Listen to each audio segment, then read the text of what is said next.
La RATP et la Société du Grand Paris travaillent activement sur le projet du Grand Paris Express.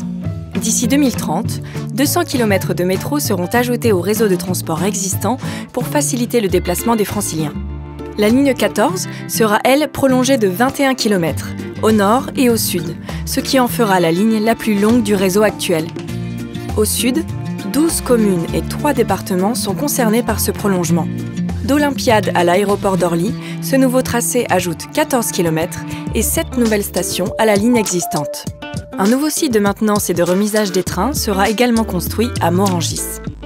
Pour créer les 14 km de tunnels, 3 tunneliers sont mobilisés en même temps entre 2019 et début 2021. Chaque tunnelier réalise un tronçon d'environ 4000 mètres de long. Le premier tunnelier creuse le tronçon de Morangis à Pont-de-Rungis.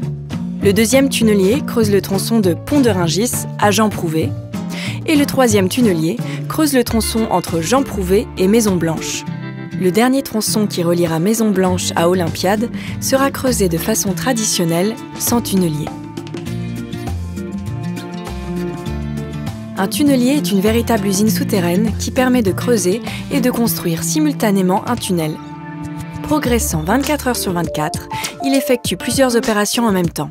Grâce à sa roue de coupe, il creuse le terrain, qui est broyé puis évacué à l'aide de la vis d'extraction pour être remonté à la surface via un tapis convoyeur.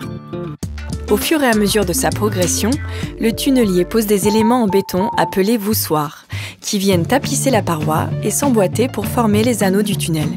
Le tunnelier s'appuie sur le dernier anneau réalisé pour avancer grâce à des vérins de poussée.